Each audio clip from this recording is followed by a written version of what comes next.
Tout le monde parle d'une vidéo. Apparemment, il existe un clip impliquant Larry Fink, le PDG de BlackRock, et le tireur lors du rassemblement de Trump en Pennsylvanie, et les gens en parlent. Tout le monde se demande pourquoi il était là et ce qui se passe. La vidéo fait l'objet d'une grande attention en ligne et nous essayons tous de comprendre les détails. La situation a pris une tournure inattendue. La vidéo. La vidéo en question fait référence à une publicité de 2022 pour BlackRock, dirigée par le PDG juif Lawrence Douglas Fink, qui mettait en scène Thomas Matthew Crooks. À l'époque, Crooks était présenté dans la publicité comme un Américain moyen, incarnant les valeurs de travail et de dévouement que BlackRock souhaitait associer à sa marque. Toutefois, ce portrait a pris une tournure choquante lorsque Crooks a été identifié comme le suspect de la tentative d'assassinat de l'ancien président des États-Unis, Donald Trump, lors d'un rassemblement électoral. Le public et les médias se sont alors penchés sur les antécédents de Crooks et se sont interrogés sur ses liens avec le PDG de BlackRock, Larry Fink, cette vidéo ayant été révélée après la tentative d'assassinat de Donald Trump. La vidéo publicitaire de 2022, Thomas Matthew Crooks était élève au lycée de Bethel Park. Comme beaucoup d'autres élèves, il suivait les cours, participait aux activités scolaires et faisait partie de la vie quotidienne de l'établissement. À cette époque, BlackRock, le plus grand gestionnaire d'actifs au monde, décide de produire une série de publicités destinées aux enseignants qui gèrent leurs avoirs de retraite. Ces publicités ont été conçues pour établir un lien avec les enseignants et leur fournir des informations précieuses sur la gestion efficace de leurs fonds de retraite. L'une de ces publicités a été filmée au lycée de Bethel Park, dans une classe dirigée par un véritable enseignant et avec de véritables élèves. L'objectif était de créer un environnement authentique et réaliste, susceptible de toucher les enseignants. Thomas Matthew Crooks était l'un des élèves apparaissant à l'arrière-plan de cette publicité. Selon BlackRock, Crooks n'a pas été payé pour son apparition et n'a pas été engagé en tant qu'acteur. Il était simplement l'un des étudiants présents lors du tournage. BlackRock l'a confirmé dans une déclaration à CBS Money Watch. Cette publicité s'inscrivait dans le cadre des efforts déployés par BlackRock pour atteindre les enseignants et les aider à gérer leurs avoirs de retraite. Il s'agissait d'une campagne positive et bien intentionnée visant à fournir de précieux conseils financiers aux enseignants. Le cadre de la salle de classe, avec de vrais élèves et un vrai professeur, était censé ajouter de l'authenticité et de la vraisemblance au message. L'apparition de Thomas Matthew Crooks dans l'annonce est brève et anodine. Il n'est qu'un visage de plus à l'arrière-plan, se fondant dans la masse de ses camarades de classe. Rien ne laissait présager qu'il deviendrait plus tard le centre d'une tragédie nationale. C'est ce qui rend cette histoire si choquante et si difficile à comprendre. Comment un élève apparemment ordinaire a-t-il pu devenir un auteur de tentatives d'assassinat? Qu'est-ce qui l'a conduit sur cette voie sombre? Le public a réagi avec incrédulité et inquiétude lorsqu'il a été révélé que Crooks apparaissait dans la publicité de BlackRock. Beaucoup ont du mal à concilier l'image d'un étudiant apparemment ordinaire avec celle d'une tentative d'assassinat. Cela a conduit à une discussion plus large sur les profondeurs cachées des individus et l'imprévisibilité du comportement humain. Le fait que Crooks faisait partie d'une campagne visant à aider les enseignants à gérer leurs avoirs de retraite ajoute à la complexité de la situation. Dans le monde de l'entreprise, cet incident a suscité une réévaluation des pratiques publicitaires et des risques liés à l'utilisation de personnes réelles dans le matériel promotionnel. BlackRock, le plus grand gestionnaire d'actifs au monde, s'est retrouvé au centre de ce débat. La société a réagi en retirant la publicité de la circulation et en fournissant toutes les séquences vidéo aux autorités. Dans sa déclaration, BlackRock condamne la violence politique et exprime ses condoléances aux victimes. Cette situation a également suscité un débat plus large sur les responsabilités éthiques des entreprises en ce qui concerne leurs pratiques publicitaires. Les entreprises s'interrogent désormais sur les conséquences potentielles à long terme de la présence de personnes réelles dans leur publicité, en particulier d'acteurs non professionnels. L'utilisation de personnes réelles ajoute de l'authenticité et de la relativité aux publicités, mais elle comporte également des risques, comme l'a montré l'accident de Crooks. En réponse, certaines entreprises pourraient mettre en place des contrôles plus stricts des antécédents des personnes apparaissant dans leur publicité. Bien que cela puisse contribuer à atténuer les risques potentiels, cela soulève des questions sur le respect de la vie privée et sur la mesure dans laquelle les entreprises devraient enquêter sur la vie personnelle des personnes qu'elles présentent. Trouver un équilibre entre l'authenticité, la sécurité et la responsabilité éthique est un défi complexe que les entreprises devront relever avec soin. En reconstituant le passé de Crooks, il est important de noter qu'il n'y avait aucune indication préalable de tendance violente ou de comportement criminel. C'était un élève normal, qui assistait aux cours et participait aux activités scolaires comme n'importe quel autre adolescent. Son implication dans la publicité de BlackRock n'était qu'une pure coïncidence, le résultat d'avoir été au bon endroit au bon moment, ou, comme il s'avère, au mauvais endroit au mauvais moment. Thomas Crooks est né et a grandi dans la banlieue de Bethel Park, en Pennsylvanie. Cette ville tranquille, située juste à côté de Pittsburgh, a joué un rôle important dans la formation de la personne qu'il allait devenir. Dès son plus jeune âge, Thomas est connu pour être calme et introverti. Ses parents, Matthew et Linda Crooks, le décrivent comme quelqu'un de réfléchi et d'intelligent. Il aimait passer du temps seul, souvent à lire des livres ou à bricoler des gadgets. Malgré sa nature réservée, Thomas s'intéressait beaucoup aux études, en particulier aux mathématiques et aux sciences. Ses professeurs à l'école primaire de Bethel Park ont reconnu ses compétences exceptionnelles dans ces matières, louant souvent ses capacités d'analyse et de résolution de problèmes. Lorsqu'il est entré au lycée de Bethel Park, Thomas a continué à exceller sur le plan scolaire. Il a toujours obtenu les meilleures notes et a souvent été reconnu pour son excellence en mathématiques et en sciences. En dernière année, il fait partie d'un groupe restreint d'élèves récompensés pour leurs excellents résultats. Cette reconnaissance a mis en évidence son dévouement et son travail acharné, mais contrastait fortement avec sa vie sociale. L'expérience de Thomas au lycée a été marquée par les brimades et l'isolement social. D'anciens camarades de classe se souviennent qu'il était souvent ridiculisé et harcelé, notamment en raison de ses choix vestimentaires, qui incluent des tenues de chasse distinctives. Un camarade de classe a décrit Thomas comme un paria qui subissait des tourments quotidiens. Les brimades ont fait des ravages chez Thomas, le poussant à s'asseoir seul à l'heure du déjeuner et à éviter les interactions sociales. De nature introvertie, il lui était difficile de nouer des amitiés, et il trouvait du réconfort dans ses études et ses centres d'intérêt personnels. L'un de ses centres d'intérêt était les armes à feu, une fascination qui allait plus tard jouer un rôle important dans les événements tragiques qui se sont déroulés. Au lycée, Thomas a essayé de faire partie de l'équipe de tir de l'école, mais il n'a pas été retenu en raison de ses piètres aptitudes au tir. Frederick Mack, capitaine de l'équipe actuelle, qui avait quelques années de retard sur Thomas, se souvient que Thomas n'était pas un bon tireur et qu'il n'a pas été accepté dans l'équipe. Malgré ce refus, Thomas a continué à explorer son intérêt pour les armes à feu par ses propres moyens. Après avoir obtenu son diplôme en 2022, Thomas a trouvé un emploi d'aide diététique à Bethel Park Skilled Nursing and Rehabilitation, une maison de retraite locale. Son rôle consistait à préparer les aliments et à aider les résidents à prendre leurs repas. Marcy Grimm, l'administratrice de l'établissement, décrit Thomas comme un travailleur calme et assidu. Bien que Thomas mène une vie apparemment ordinaire, il y a des signes de troubles sous-jacents. Son intérêt pour les armes à feu s'est accru et il a commencé à consacrer plus de temps à la recherche de différents types d'armes. Cette fascination n'était pas très connue, car Thomas gardait une grande partie de sa vie privée. La vie familiale de Thomas semble stable. Ses parents le soutenaient et l'aimaient, même s'ils étaient souvent déconcertés par la nature introvertie de leur fils. Ils l'encouragent dans ses études et s'efforcent de créer un environnement stimulant. Cependant, ils avaient du mal à comprendre et à gérer les brimades et l'isolement social que Thomas subissait à l'école. À l'âge adulte, la combinaison de ses résultats scolaires, de son isolement social et de son intérêt croissant pour les armes à feu a fait de Thomas un individu complexe et perturbé. Les événements tragiques qui se sont déroulés lors du rassemblement de Trump à Butler, en Pennsylvanie, ont été le point culminant de ces facteurs et ont abouti à un résultat choquant. Cependant, les événements qui ont conduit à la tentative d'assassinat de Thomas Matthew Crooks sont à la fois effrayants et déroutants. La chronologie commence le matin du 15 juillet 2024, un jour qui aura un impact profond sur de nombreuses vies et laissera une trace importante dans l'histoire des États-Unis. Tôt ce matin-là, Crooks a quitté son domicile de Bethel Park, en Pennsylvanie, au volant d'une voiture dont on a découvert par la suite qu'elle contenait du matériel pour fabriquer des bombes. Cette découverte suggère qu'il avait soigneusement planifié ses actions.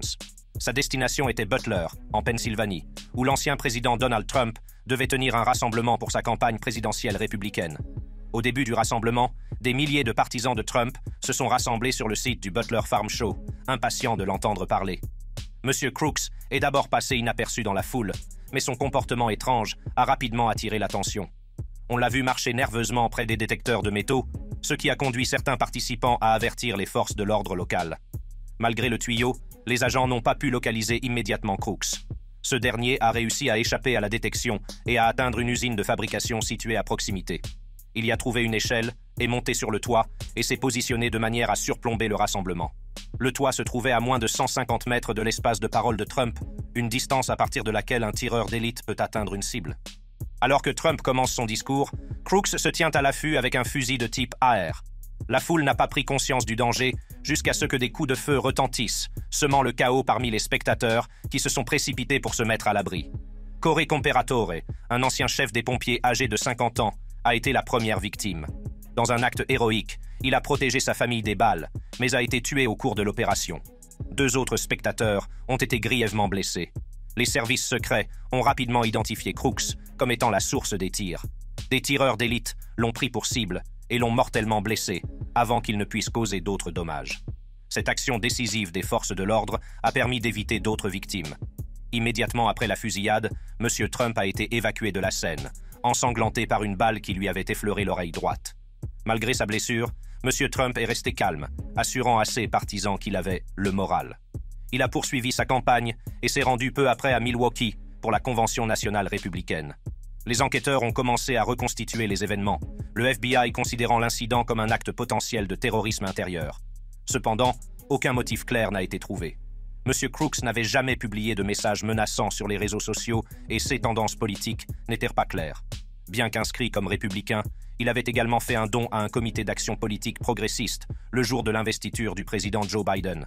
L'enquête a révélé que Crooks avait un compte Discord peu utilisé, sans aucune preuve d'incitation à la violence ou de discussion d'opinion politique. Cette absence de motif clair a alimenté les spéculations et les théories du complot sur ses intentions. Les forces de l'ordre se sont interrogées sur la manière dont Crooks s'est approché de Trump avec une arme à feu. Le shérif du comté de Butler, Michael Sloop, a indiqué qu'un agent local avait rencontré Crooks sur le toit, mais qu'il s'était mis à l'abri. Ce bref moment a permis à Crooks de tenter son attaque, provoquant une réponse rapide et mortelle des tireurs d'élite des services secrets. La découverte de matériel de fabrication de bombes dans la voiture de Crooks a compliqué l'enquête, suggérant qu'il aurait pu planifier un attentat de plus grande envergure. Le FBI a continué à examiner les antécédents de Crooks, ses activités sur les réseaux sociaux et ses relevés téléphoniques pour trouver d'autres indices. D'autres détails sont apparus, notamment le fait que M. Crooks avait fait voler un drone au-dessus du lieu du rassemblement avant la fusillade. Cela a soulevé des questions sur sa planification et ses intentions, ajoutant à la confusion entourant l'incident. Les experts juridiques ont débattu de la question de savoir si les parents de Crooks pouvaient être confrontés à des conséquences juridiques pour les actions de leur fils. De nombreuses personnes trouvaient la situation suspecte et pensent que BlackRock, en tant qu'acteur financier majeur, ainsi que son PDG Larry Fink, devraient faire l'objet d'une enquête. Théorie du complot. Des théories du complot ont également commencé à circuler, certains affirmant à tort qu'il y avait un deuxième tireur lors du rassemblement. Ces affirmations sans fondement ont été démenties par les autorités, mais elles ont persisté. L'ancien président Trump, qui a été la cible de la tentative d'assassinat, a fait part de ses réflexions à ce sujet. Dans une déclaration récente, il a déclaré « La tentative d'assassinat était un acte de violence tragique et insensé. Je suis reconnaissant aux services secrets pour leur action rapide et à tous les organismes chargés de l'application de la loi qui ont participé à l'enquête. Mes pensées vont aux victimes et à leurs familles. » Cependant, le fait que Thomas Matthew Crooks apparaisse dans une vidéo promotionnelle de BlackRock est une trop grande coïncidence. Cette situation a alimenté d'autres théories du complot sur l'implication possible de BlackRock dans la tentative d'assassinat de Trump. Pour comprendre pourquoi BlackRock fait souvent l'objet de théories du complot, il est important de se pencher sur son histoire, son rôle important dans la finance mondiale et son PDG. Fondé en 1988 par Larry Fink et un groupe d'associés, BlackRock est passé du statut de petite société d'investissement à celui de plus grand gestionnaire d'actifs au monde. En 2024, la société gérera plus de 10 000 milliards de dollars d'actifs, ce qui témoigne de sa grande influence. Larry Fink, la figure de proue de BlackRock, avait pour objectif de transformer la gestion d'actifs. Initialement axé sur la gestion des risques et les produits à revenus fixes, BlackRock a rapidement étendu ses activités aux actions, à l'immobilier et aux investissements alternatifs. Son succès est dû à une gestion innovante des risques et à sa capacité d'adaptation aux évolutions du marché. Aujourd'hui, BlackRock est présent dans plus de 30 pays et sert des clients dans plus de 100 pays. Ses clients sont aussi bien des gouvernements et des entreprises que des fondations et des millions d'investisseurs individuels. L'étendue de ses activités et la diversité de sa clientèle ont consolidé le statut de BlackRock en tant qu'acteur majeur de la finance. L'utilisation de la technologie est un facteur important de la réussite de BlackRock. Le système de gestion des risques de l'entreprise, Aladdin, joue un rôle central. Aladdin, qui signifie Asset, Liability, Debt and Derivative Investment Network, est une plateforme sophistiquée qui traite de grandes quantités de données pour guider les décisions d'investissement. Il gère actuellement plus de 20 000 milliards de dollars d'actifs, soit l'équivalent du PIB des États-Unis. L'influence d'Aladdin va au-delà de BlackRock, puisqu'il est également utilisé par d'autres institutions financières, telles que des banques, des compagnies d'assurance et des fonds de pension. Cette utilisation généralisée renforce l'influence de BlackRock dans le monde financier. Un autre aspect important de l'impact de BlackRock est son rôle dans l'investissement passif. Contrairement à l'investissement actif, qui consiste à sélectionner des actions spécifiques pour surperformer le marché. L'investissement passif consiste à acheter un large éventail d'actifs pour s'aligner sur les performances du marché. La division iShares de BlackRock, connue pour ses fonds négociés en bourse, ETF, est à la pointe de cette tendance. Le fonds le plus important de la société, qui suit les 500 plus grandes entreprises américaines, est évalué à plus de 500 milliards de dollars.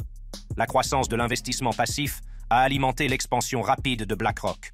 En proposant des options d'investissement diversifiées et peu coûteuses, la société a attiré de nombreux investisseurs à la recherche d'une croissance fiable de leur patrimoine.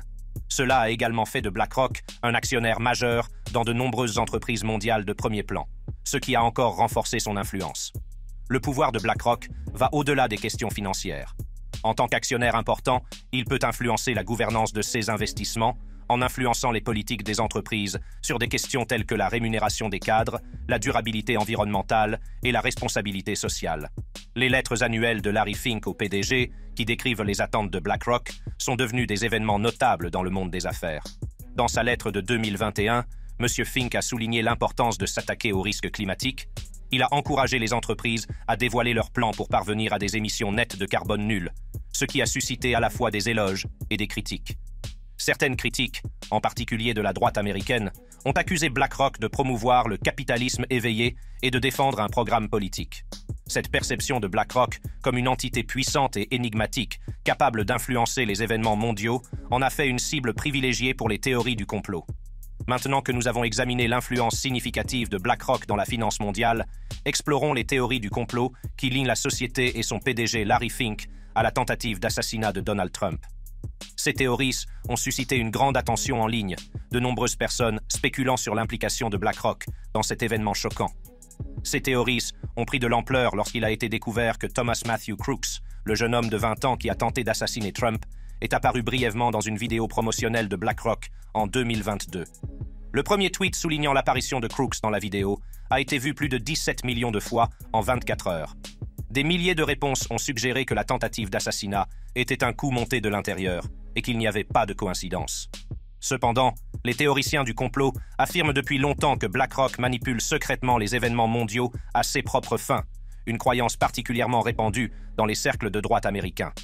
Lorsque Fox News a été poursuivi en justice par Dominion Voting Systems, certains internautes ont émis l'hypothèse que BlackRock possédait les deux entités et qu'elle était soit en train de truquer les élections américaines de 2020 avec les machines, soit en train d'orchestrer le procès pour écarter Tucker Carlson, présentateur de Fox News et éminent partisan de Trump, qui avait fait de fausses déclarations au sujet des machines de Dominion.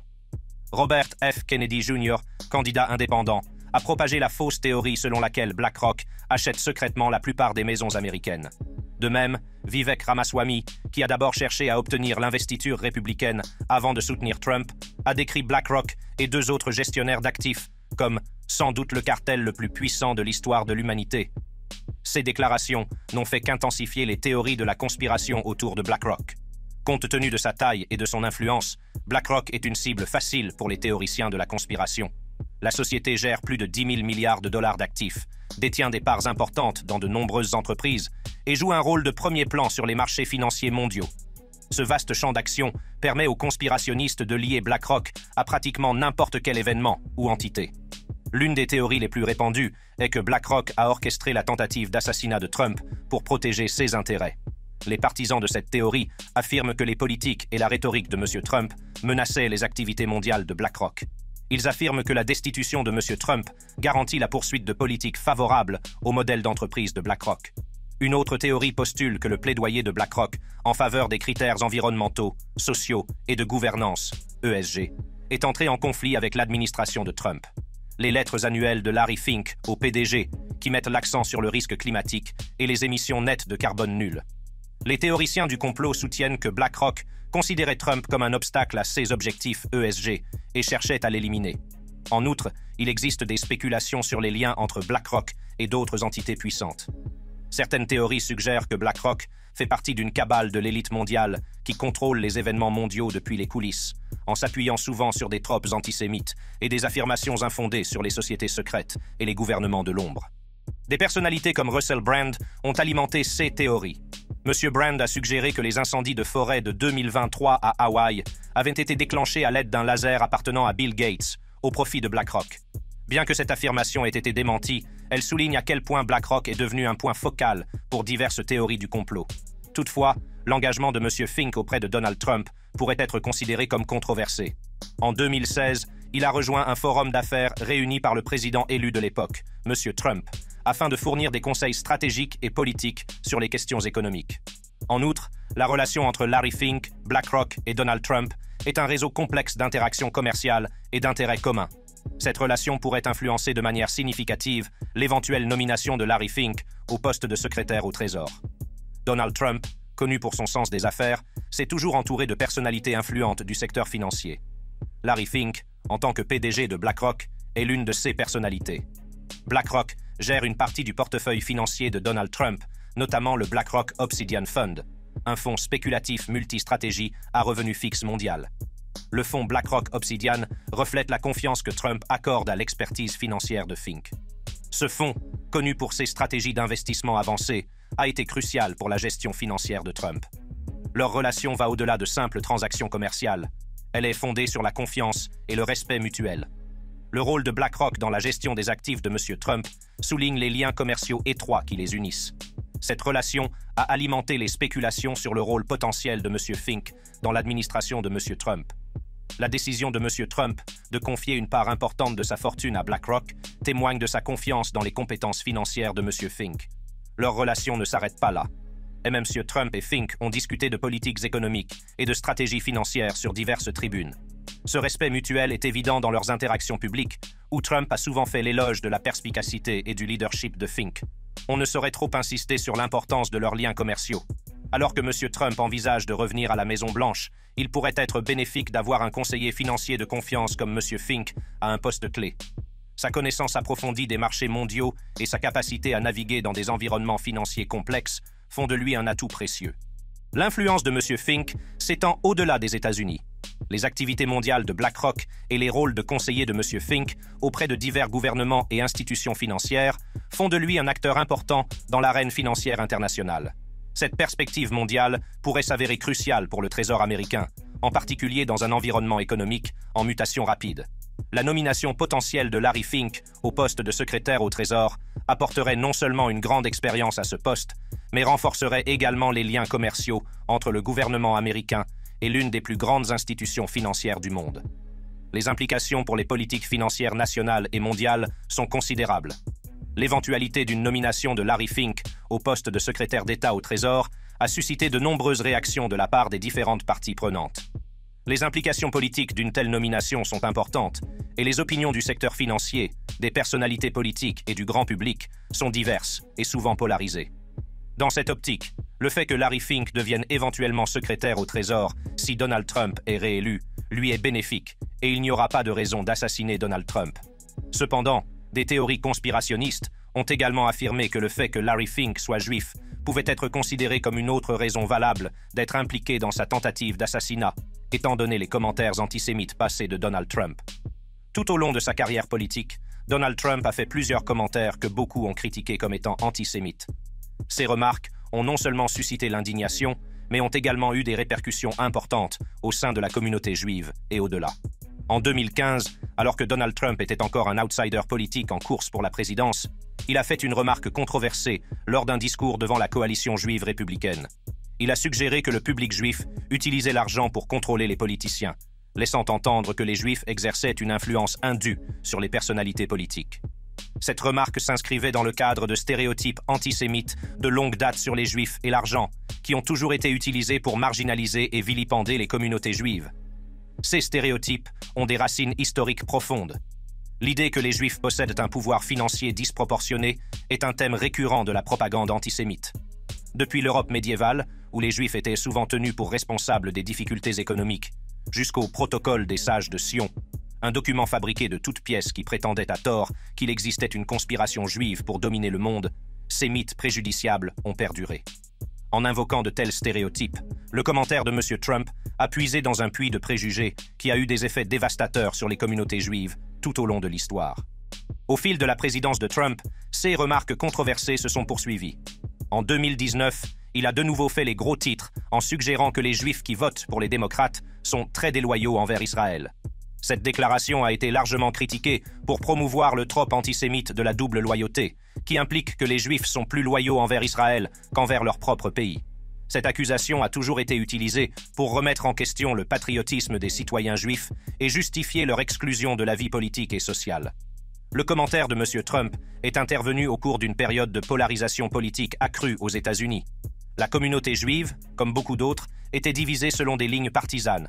Alors qu'une grande majorité des Juifs américains ont traditionnellement soutenu le Parti démocrate, un segment croissant, en particulier parmi les Juifs orthodoxes, s'est aligné sur le Parti républicain en raison de son fort soutien à Israël et de ses valeurs conservatrices. Les remarques de M. Trump ont cherché à exploiter ces divisions en présentant la loyauté politique comme un test de l'identité juive. La controverse s'est intensifiée en 2022 lorsque M. Trump a accueilli dans sa résidence de Floride 2 invités connus pour leurs commentaires antisémites virulents. Cette initiative a alimenté les accusations selon lesquelles M. Trump encourage les opinions antisémites. Les critiques ont fait valoir qu'en s'associant à ces personnes, M. Trump légitimait leur rhétorique haineuse. Cet incident a mis en lumière le problème plus large de l'antisémitisme dans la politique et les médias américains, en montrant comment les personnalités publiques peuvent amplifier et normaliser les discours de haine. En mars 2024, M. Trump a suscité une nouvelle controverse en accusant les démocrates juifs d'être déloyaux à l'égard de leur foi et d'Israël. Il a déclaré « Toute personne juive qui vote pour les démocrates déteste leur religion. Ils détestent tout ce qui concerne Israël. » Ce commentaire a déclenché une tempête de critiques de la part de la Maison-Blanche, des dirigeants juifs et d'autres. Le rabbin Rick Jacobs, président de l'Union pour le judaïsme réformé, a condamné la rhétorique de M. Trump, la qualifiant de dangereuse, source de division et erronée. Jonathan Sarna, professeur d'histoire juive américaine à l'université Brandeis, a observé que M. Trump exploitait les tensions au sein de la communauté juive. Il a noté que les commentaires de M. Trump renforçaient les opinions négatives de ceux qui ne l'aiment pas, tout en trouvant un écho auprès de ses partisans. Cette dynamique reflète la polarisation plus large de la société américaine, où l'identité politique croise souvent l'identité religieuse et culturelle de manière complexe. Toutefois, les théories du complot se sont multipliées récemment, suggérant que Thomas Matthew Crooks, tout comme Larry Fink, est d'origine juive, et que le récent attentat a effectivement été orchestré dans le but de débattre Trump de ses fonctions politiques. Si vous avez aimé regarder cette vidéo et que vous souhaitez continuer à découvrir d'autres vidéos passionnantes comme celle-ci, cliquez sur l'une des cartes qui se trouve sur votre écran.